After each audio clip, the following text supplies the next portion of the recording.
Dan itu kita harapkan, jadi tidak ada lagi kemudian yang satu di dalam sosial masyarakat yang terlalu tinggi gapnya, satunya super kaya, satunya enggak. Tapi kalau yang namanya membangun bersama, bertumbuh bersama, ini perekonomian naik bersama.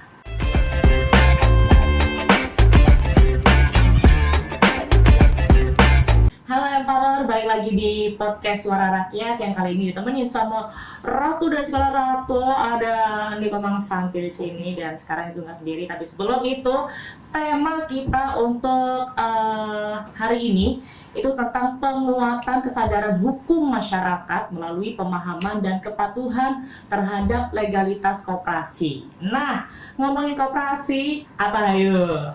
Tulis di komen sekarang ya, karena kalau sekarang menurut Niko, koperasi itu simbol semangat gotong royong masyarakat, ya kan Bu ya? Yang tapi di balik semangat kebersamaan itu, masih banyak koperasi yang belum punya dasar hukum yang kuat. Padahal legalitas adalah fondasi yang penting untuk menjaga kepercayaan, kredibilitas, dan perlindungan bagi para anggotanya. Yang kali ini, Niko bakal temenin sama Ibu Wiwin Sumrambah. Selamat pagi Ibu. Pagi, Sehat Ibu? Alhamdulillah.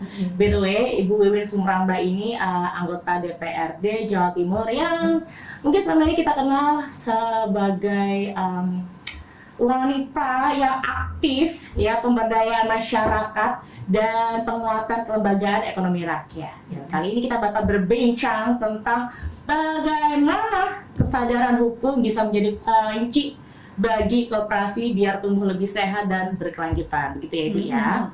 Menurut Ibu Wiwin sendiri, bagaimana Ibu memandang kondisi kesadaran hukum masyarakat Jawa Timur dalam hal pengelolaan koperasi saat ini, Bu? Ya, yang pertama kita harus menyadari bahwa negara kita ini adalah negara hukum. Artinya bahwa pemerintahan kita ini tugasnya adalah bagaimana di Indonesia ini teratur masyarakatnya. Maka hukum wajib hadir sebagai upaya untuk membuat keteraturan di dalam kehidupan sosial masyarakat. Yes. Nah, kalau ngomong Jawa Timur sebenarnya ya tidak banyak, belum banyak kasus ya. Justru yang banyak kasus itu yang sifatnya nasional kemarin itu ya, yang terkait dengan koperasi.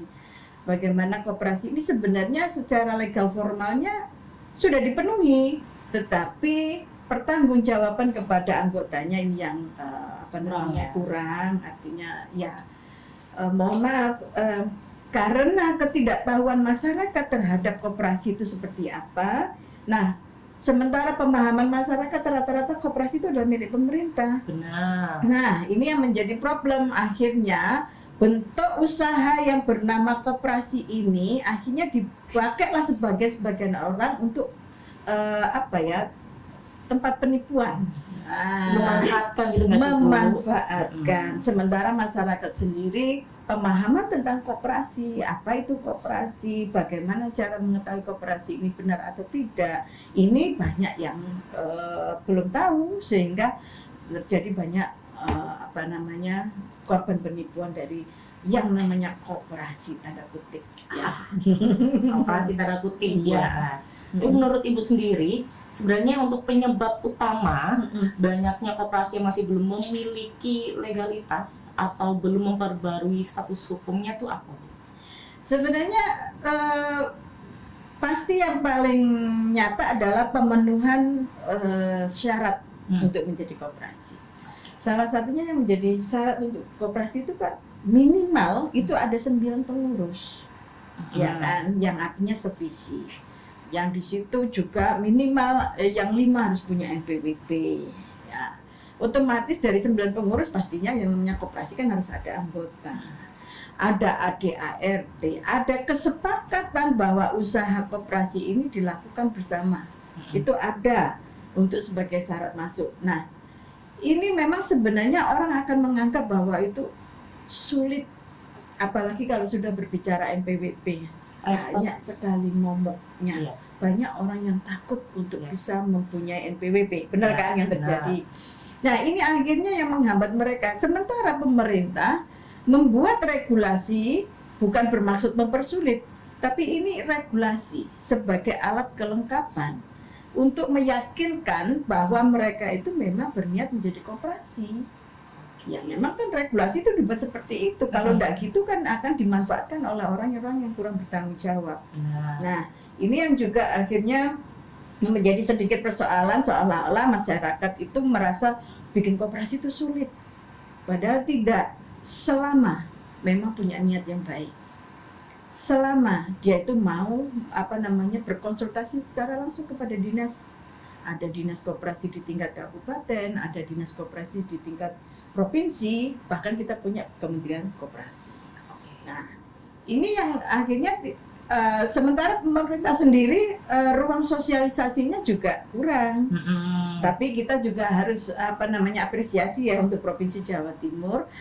Salah satu kegiatan podcast ini kan juga bagian ruang fasilitasi untuk memberikan sosialisasi. Kira-kira seperti itu. Jadi percayalah bahwa memang awal itu terasa sulit. Yang sulit di awal itu pasti ada yang kemudian di belakang. Nah ini yang tolong dipahami pada masyarakat ya. Jadi tidak ada maksud mempersulit, tetapi memang ada kewajiban pemerintah mempermudah prosesnya. Yang menjadi banyak syarat ini tidak terasa sulit kalau proses itu juga mudah. Ini kan memang PR juga bagi pemerintah, sehingga ketemu di tengah-tengah win-win solusinya ada. Kira-kira seperti itu, Mbak. Berarti sebenarnya kunci utamanya adalah sebuah komunikasi awal ya, Bu ya? Iya. Komunikasi di awal harus benar-benar terbentuk. Betul. Habis itu baru untuk selanjutnya akan lebih mudah gitu. Iya. Kan di dinas sendiri yang saya tahu, karena saya sudah mendampingi mulai Januari kemarin. Dari target 21 koperasi yang kami bentuk, ini sudah 17 sudah selesai legal formalnya. Memang terasa panjang. Iya kan, mulai Januari kita mulai mendampingi mereka. Start Februari, Maret mulai legalitas formalnya dimulai. Baru kemudian sekitar bulan Juli, Agustus ini sudah baru selesai. Bayangkan, yang lama ini itu dari Januari sampai Juni. Iya, Juli Agustus lah ya. Nah, ini tapi kan proses yang lama ini kan justru bagian dari memperkuat bagaimana kelompok ini berkembang. Berkini. Iya.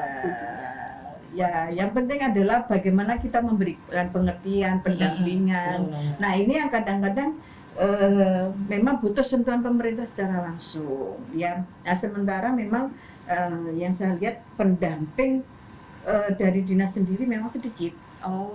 Memang begitu, sehingga kan prosesnya seolah-olah menjadi lama sekali. Nah itu. Apakah merasa seperti terlalu disepelekan? Sebenarnya tidak juga. Cuman kita akan berbicara tentang sumber daya tenaganya ya, ASN-nya untuk bisa mendampingi dengan kan kalau skala koperasi itu kan ada skalanya. Ada koperasi yang tingkatnya kabupaten, itu memang kenapa menjadi koperasi yang tingkat kabupaten? Karena keanggotaannya satu kabupaten. Artinya KTP-nya tidak ada yang di luar kabupaten. Maka pembinaannya ada di Dinas Koperasi Kabupaten. Kemudian kalau ada keanggotaan di 2-3 kota kabupaten yang di dalam satu provinsi, maka dia akan menjadi koperasi tingkat provinsi. Pembinaannya langsung di provinsi. Begitu. Selanjutnya juga kalau sudah antar provinsi, ini akan menjadi binaan kementerian. Kira-kira seperti itu, Mbak. Tapi ingat loh, ada koperasi yang sudah berkembang luar biasa. Mereka kan sama melalui proses yang panjang. Tapi ada banyak contoh sudah. Kuncinya adalah komunikasi, benar Ibu? Iya. Nah, itu semua butuh yang namanya komunikasi, itu yang power ya. Dan kalau menurut Ibu sebenarnya itu seberapa penting sih untuk peran legalitas dalam menjaga keberlangsungan dan kepercayaan antar anggota koperasi, Bu? Iya. Hukum, regulasi itu kan dipakai sebagai istilahnya legal formal, bahwa ini koperasi yang diakui oleh pemerintah sudah sah, sesuai dengan operasinya, sesuai dengan kegiatannya, mereka sudah dinyatakan sah sebagai koperasi. Nah, kalau sudah dinyatakan sah sebagai koperasi dan kemudian dia masuk di dalam pembinaan pemerintah, siapapun yang ingin masuk kan akan merasa lebih yakin. Benar. Itu yang paling penting. Nah, cuman persoalannya adalah bukan masalah yakin atau tidak, tapi bagaimana masyarakat ini mengenali bahwa koperasi ini memang benar-benar dalam dampingan pemerintah atau tidak. Ini yang kadang-kadang info-info seperti ini yang kadang-kadang tidak dipahami. Itu kira-kira Mbak. Wow, makin dalam kita nih Empower ya, biar kita semakin dalam lagi. Kita tahan dulu Empower, habis yang satu ini. Jangan kemana-mana.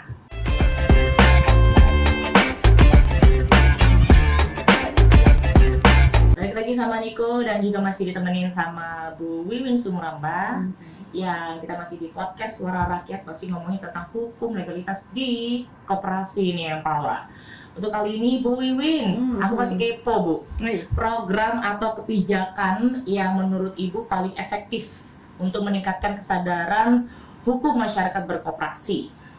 Ya, kalau ngomong kebijakan sebenarnya ya tidak perlu. Yang penting adalah bagaimana informasi itu nyampe. Ya kan, bagaimana informasi nyampe. Nah, ketika kita ngomong informasi nyampe, ini nggak bisa kemudian hanya dikerjakan oleh dinas koperasi. Kita punya Kominfo, kita punya legislatif yang seperti kita lakukan hari ini, artinya lewat media. Ini memang wajib dilakukan, ya. Ini kerjasama antara pihak-pihak terkait, mulai dari eksekutif, kemudian legislatif, kemudian pihak media, pihak perusahaan-perusahaan yang berkait dengan koperasi. Ini juga harus bisa menjelaskan. Dan kemudian apa yang paling sering itu begini, yang kebutuhan ya, kebutuhan bagaimana masyarakat supaya tahu. Masyarakat itu tidak suka diceramai. Ya. Maka cara memberi informasi itu tidak bisa lewat kemudian sebuah ceramah, seminar, itu tidak bisa. Tetapi bagaimana lewat iklan, bagaimana lewat drama kasus dan sebagainya, tontonan. Kalau zaman dulu TV-TV kita ini dipenuhi dengan tampilan-tampilan sinetron yang di situ benar-benar bagaimana realita masyarakat itu diangkat. Iya. Misalnya kasus yang sering yang saat itu misalnya penjambretan misalnya. Maka di situ di sinetron diceritakan bagaimana masyarakat bergerak untuk bagaimana masyarakat itu paham bagaimana melindungi diri dan sebagainya, itu kayak begitu. Kalau sekarang kan, nah ini iklannya agak berat ya. Jadi perlulah formula untuk bagaimana kita ini sama-sama membuat sebuah cara sosialisasi yang mudah diterima oleh masyarakat. Karena masyarakat sekarang itu mau tidak mau dampak dari sosial media. Nah, maka style kita ya harus bisa mengikuti seperti sosial media yang sekarang. Nah, itu yang paling penting. Kenapa? Karena sosial media sendiri juga banyak menyampaikan informasi yang salah. Maka kita melawan yang salah itu dengan cara yang sama. Iya, supaya paling tidak itu punya referensi banyak lah masyarakat. Itu yang harusnya segera kita lakukan. Nah, ini yang coba kita cek di sosmed, tidak ada yang sifatnya positif untuk bisa mensosialisasikan. Itu yang perlu kita kerjakan bareng-bareng formulanya. Nggak bisa satu. Mengemas dengan cara membuat drama atau mungkin yang sekarang ini lagi rame. Ya. Biasanya karena kebanyakan orang-orang scroll, mungkin hanya bikin 30 detik aja. Kadang-kadang kalau nggak tertarik, nggak sampai 1 detik sudah langsung benar. Nah, dan satu lagi ada bahwa tipikal masyarakat kita ini adalah suka dengan idola, mengidolakan siapapun yang berhasil.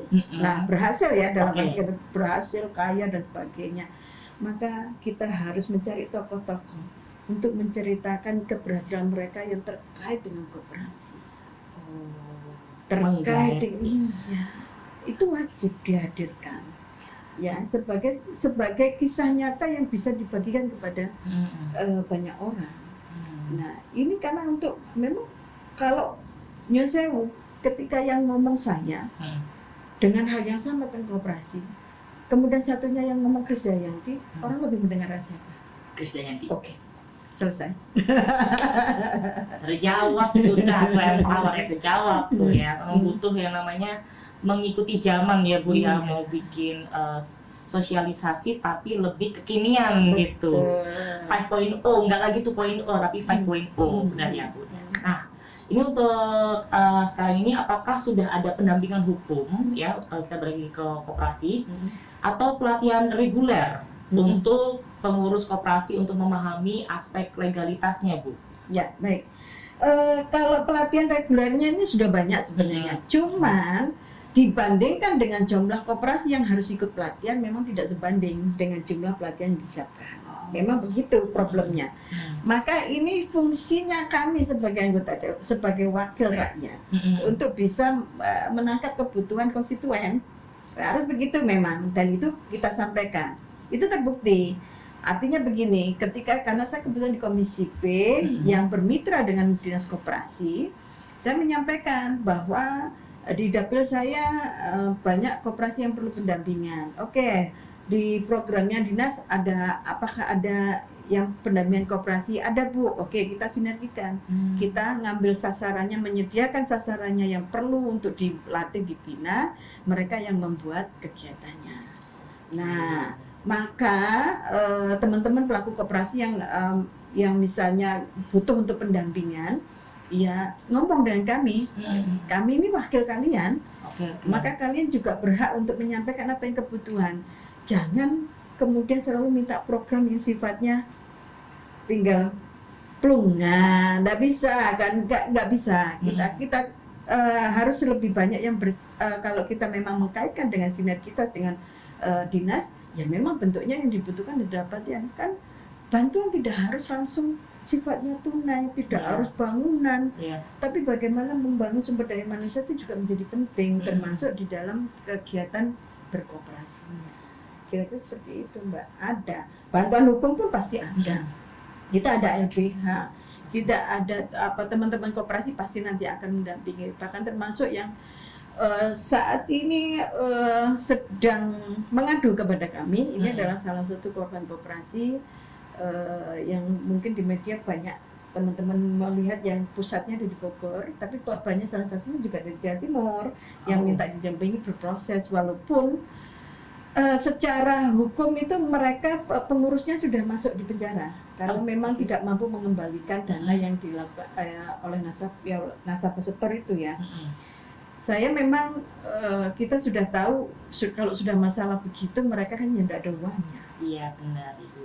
Iya, tapi saya tahu, tapi ini kewajiban kami untuk tetap mendampingi hak mereka untuk siapa tahu masih ada untuk bisa dikembalikan sebagai hak mereka. Wow, ya ternyata sudah ada kasus ya. Baiklah. Tadi gimana sih sebenarnya cara pemerintah yang tidak hanya menegakkan hukum, tapi juga memberikan solusi pendampingan bagi koperasi yang kesulitan legalisasi? Ya jangan alergi terhadap pemerintah. Oh, baik. Datang saja, dikomunikasikan, dikonsultasikan. Apa sih yang menjadi, ya memang kalau yang saya rasakan ketika mendampingi teman-teman itu satu hal yang pasti adalah kesabaran. Kesabaran untuk berproses ini kadang-kadang teman-teman nggak sabar. Nah itu ya karena apa? Mohon maaf, memang realitanya ketika kalau yang kami dampingi ini kan memang koperasi usaha ya, jadi semua memang digunakan untuk usaha. Nah, ketika mereka belum punya legal formalnya, mereka kan tidak mampu melakukan transaksi dengan lembaga-lembaga yang tinggi, misalnya Dolong atau food station dan sebagainya. Kalau orang per orang kan nggak bisa. Maka kan mereka butuh legal formalnya. Padahal selama ini mereka sudah bertransaksi bersama, tapi kan tingkatnya hanya kecil-kecil. Nah, karena mereka ingin mengupgrade dirinya, maka mereka melakukan berkelompok, berkooperasi untuk bisa menaikkan nilai tawar produk mereka. Nah ini yang memang akhirnya kesabaran ini yang juga akhirnya menjadi hambatan. Sementara padahal semua sudah dilakukan dengan cepat, misalnya legal formal untuk NPWP. Sekarang kan NPWP mudah, ya kan? Yang memang agak lama prosesnya adalah di Kementerian Hukum Nah, karena memang untuk nomornya koperasi itu akan harus dari pusat semua. Nah, menunggu proses ini yang memang agak lama. Nah, kalau untuk yang lain-lain, termasuk, nah mereka kan kadang-kadang juga tidak sadar, mereka itu kita dampingi untuk bagaimana melegalkan apa yang sudah mereka lakukan, membuat surat pernyataan bahwa mereka sudah berkelompok mulai kapan, sudah melakukan ADART, sudah administrasi ini. Sekarang masyarakat itu kecenderungannya meskipun usaha bersama, tertib administrasinya kan tidak seperti di dalam koperasi. Belum tentu ada tanda tangan, belum tentu ada perjanjian dan sebagainya. Nah, ini kadang-kadang yang juga memperlambat proses juga salah satunya. Maka ya bersabar. Kuncinya sabar jadi orang, ya. Mau ngelakuin apapun tidak ada yang instan nih Bu. Betul. Iya kan, tidak ada yang instan ya, semua butuh proses dan harus bersabar ya, begitu. Satu lagi Bu, terakhir untuk di segmen ini ya, menurut Ibu sendiri apakah perlu adanya regulasi baru untuk mempermudah proses pendaftaran dan pengesahan koperasi di daerah? Kalau regulasi baru saya pikir enggak perlu, tetapi bagaimana harmonisasi yang sudah dibuat regulasi yang sekarang ini supaya tidak ada waktu tunggu yang terlalu lama. Ya, artinya memang butuh karena kita prosesnya tidak hanya di daerah, ada proses juga dari pusat, maka kita perlu membangun sinergitas antara daerah dan pusat. Nah, pusat ini kenapa yang jadi masalah lama? Kan kita kalau tidak kita clearkan, klarifikasi ke atas kenapa lama prosesnya? Karena hanya masa menunggu itu yang lama. Ya, nanti coba kita konsultasikan. Ya, ini kan butuh pengaduan dulu. Benar. Nah, kalau teman-teman banyak yang mengadu kemudian melakukan proses audiensi dengan kami punya dasar alasan untuk menghadap sebenarnya itu. Jadi tidak perlu regulasi baru, tapi bagaimana merampingkan dan mengharmonisasikan kebijakan regulasi yang di daerah dengan yang pusat saja. Ya. Jadi nggak perlu ya ada regulasi baru dan sebagainya. Itu yang power. Nanti Niko bakal balik lagi sama Bu Wiwin. Jadi jangan kemana-mana, tetap di sini aja di podcast Suara Rakyat.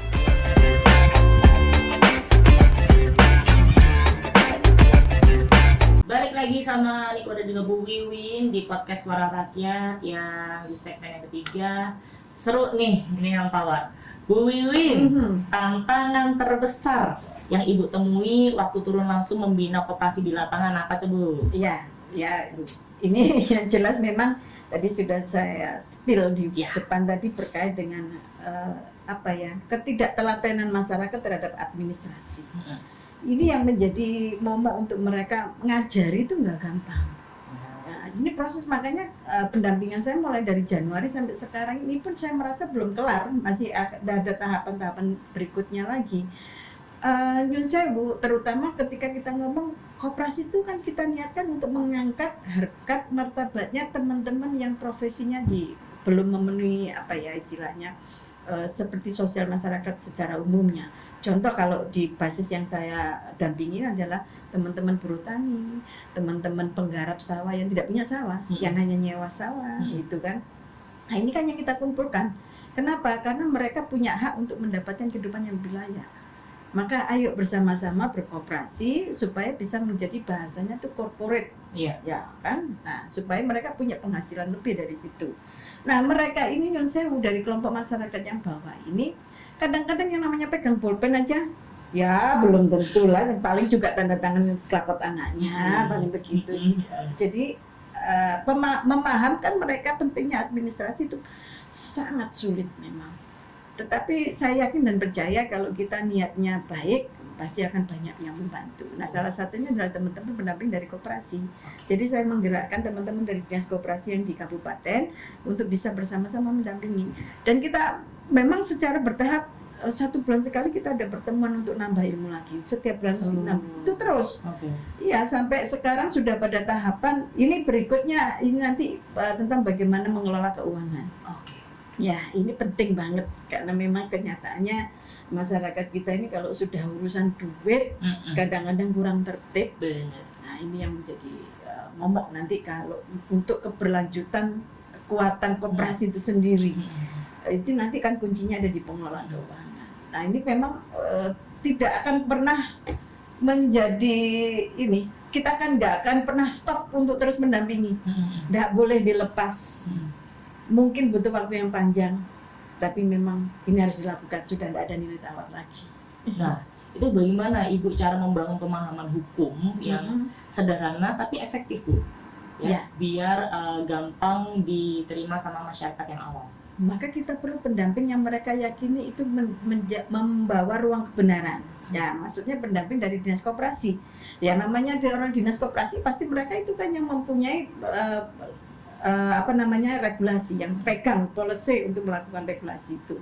Sehingga kan teman-teman ini menjadi percaya bahwa ini adalah proses yang paling benar. Itu salah satunya untuk meyakinkan mereka, ya sudah kita ikuti yang benar ini supaya kita aman. Jadi kita meyakinkan bahwa ketika memberikan pendamping yang benar, mereka merasa aman. Sehingga itu adalah bagian dari kemudahan untuk berproses. Kira-kira seperti itu. Iya. Tuh, harus didampingi terus ya, Bu ya. Iya, nggak bisa dilepas karena meleng dikit bahaya ini. Bahasanya harus gitu. punya koneksi. Betul. Ya, dan kita memahami apa yang menjadi problem utama mereka. Tuh. Ya. Dan sebenarnya seberapa besar sih pengaruh lingkungan sosial dan budaya terhadap kesadaran hukum masyarakat? Iya, itu kan sebenarnya linear dengan pendidikannya. Iya. Tetapi bukan berarti kemudian yang tidak berpendidikan, kalau kita tidak memberikan input yang baik, mereka pasti akan berubah juga. Nah, pendidikan ini memang yang harusnya menjadi dasar supaya mereka memudahkan untuk menerima informasi. Kan semakin tidak berpendidikan, semakin sulit mencerna informasi. Maka yang paling penting pendidikan. Nah, pendidikan itu apakah harus formal? Tidak.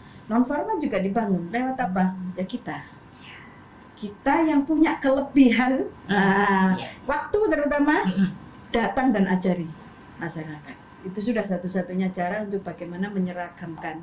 Nah, karena di sosial masyarakat ketika tidak ada keseragaman pemahaman, ini rentan terhadap konflik pastinya.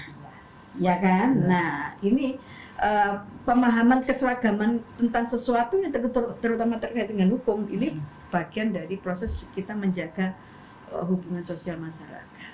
Ya, kalau ada satu saja yang berkonflik, misalnya salah satunya dengan koperasi yang tidak berhasil berjalan, kemudian tidak ada kepercayaan, ini sudah mengganggu, pasti mengganggu kepercayaan dari koperasi. Hubungan sosial masyarakat ini kan akan rusak. Iya.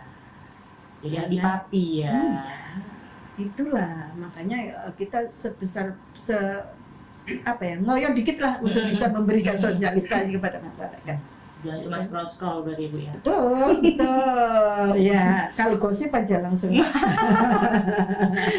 Nah, ini buat anak muda nih Bu ya. Sebenarnya menurut Bu Wiwin sendiri, gimana generasi muda bisa ikut berperan untuk menjaga tata kelola koperasi yang sehat secara hukum? Nah, ini justru harapan besar kami di yang muda.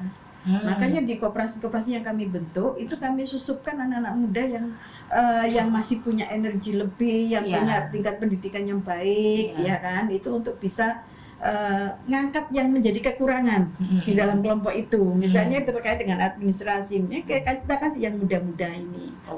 Bagaimanapun yang muda-muda ini tentunya kalau yang sekarang kesempatan pendidikannya jauh lebih baik ya daripada di era kami ya. Jadi tentunya ini harus menjadi angin segar ya untuk bisa memberikan wawasan baru di dalam kelompoknya, ya menginfluence lah. Itu yang pertama. Yang kedua, pemuda ini karena memang ngomong bahasanya masa hidupnya lebih lama lah ya daripada kita. Nah, artinya kan dia harus bisa menjadi tongkat penghubung untuk generasi berikutnya kelak. Nah, ini wajib hadir. Saya pikir wajib hadir para pemuda, jangan terlalu egois ya, egosentris. Kan kalau sekarang ini karena efek teknologi, teman-teman ini agak individual. Benar. Sementara konsep koperasi ini gotong royong. Ya kan? Yang memang ini sebenarnya karakter bangsa Indonesia. Kenapa koperasi itu lahirnya di Indonesia? Karena basisnya adalah gotong royong itu sendiri. Nah, ini pemuda wajib, menurut saya wajib. Karena selamatnya Indonesia justru dari karakter gotong royongnya. anak muda, are you ready? Ngumpul dong, ngumpul. Iya, gitu ya. betul ya. Gotong royong perlu banget ya. Jangan cuma scroll doang. Ayo ngumpul, ayo kita ngobrol. Asik. Ya, ngopi bareng. Kopi bareng. Kayak mantun ya, ya kan. Ini menurut Ibu bagaimana sebenarnya untuk menjaga keseimbangan antara semangat gotong royong koperasi dan tuntutan formalitas hukum? Wah, pusing. Gimana Bu? Iya, ini kayak pertanyaan kuis ya jadi. Oh iya. Iya. Jadi sebenarnya koperasi itu ketika sudah sifatnya itu sudah gotong royong. Pemerintah otomatis karena kita ngomong akhirnya balik ke urusan Pancasila ya. Kita punya dasar untuk pembentukan karakter manusia Indonesia itu ada di Pancasila. Ya kan? Nah, di situ gotong royong. Maka hukum itu adalah wajib untuk bagaimana mencerminkan karakter di dalam Pancasila itu sendiri. Hukum itu sendiri harus bisa menjadi protek terhadap sifat gotong royong yang ada di Indonesia. Salah satunya adalah koperasi. Nah, ini wajib, tidak bisa ditawar. Nah, bagaimana caranya? Ya, saya pikir itu yang penting kan regulasi sudah ada. Tapi bagaimana kepatuhan kita semua? Yes. APH-nya, kemudian masyarakatnya, ini juga harus bisa bersinergi sehingga tidak ada sesuatu yang miss. Yang dinamakan konflik itu kan karena ada sesuatu yang miss, ya kan? Ada yang nggak ketemu. Nah, ini yang harus ada jembatannya. Saya pikir gitu. Wajib, kalau tapi hukumnya wajib lah bagi seluruh pemegang legal policy, legal formal hukum yang ada di Indonesia ini wajib hukumnya untuk semua hukum itu digunakan sebesar-besarnya untuk melindungi masyarakat Indonesia. Daripada ada konflik lagi ya kan? Iya. Pusing lagi nanti ya kan? Iya. Tuh. Terakhir Ibu. Ya. Terakhir untuk jangka panjang ya, dampak positif yang bisa dirasakan masyarakat kalau seluruh koperasi tertib hukum. Nah, ya otomatis ekonomi berkembang dengan baik. Iya. Iya kan? Nah, pasti itu, pasti. Kenapa? Karena koperasi sudah terlindungi secara baik, otomatis pelaku koperasinya sendiri itu tidak akan sembrono di dalam menjalankan koperasinya. Tidak ada lagi aksi penipuan dan sebagainya. Nah, otomatis akan berkembang secara perekonomian. Ini dampak positifnya. Dan itu kita harapkan, jadi tidak ada lagi kemudian yang satu di dalam sosial masyarakat yang terlalu tinggi gapnya, satunya super kaya, satunya enggak. Tapi kalau yang namanya membangun bersama, bertumbuh bersama, ini perekonomian naik bersama. Merata. Iya, otomatis indeks pembangunan manusia yang kita harapkan bisa berhasil. Kita ini sedang berjuang menuju ke sana. Gitu. Berjuangnya sangat berjuang ya Bu. Harus, nah kan tinggal kita bagaimana, karena kalau sudah ngomong sosial masyarakat apalagi urusan ekonomi ini faktornya banyak, terutama sosmed ini memberi racun terhadap pola hidup manusia. Itu ya. Jadinya pola hidupnya berubah ya. Mikir lagi ya Bu ya. Banyak PR-nya. Muter otak lagi, PR-nya banyak ya kan. Karena kita juga mengikuti zaman ya Bu ya. Gitu, mungkin empower, kalau misalnya mau ada tanya-tanya langsung aja di komen ya kan, nanti kita balik lagi. Untuk kali ini ngomong legalitas koperasi bersama Bu Wiwin sudah selesai, nanti kita ketemu lagi sama Bu Wiwin dan sampai jumpa di podcast Suara Rakyat berikutnya. Bye.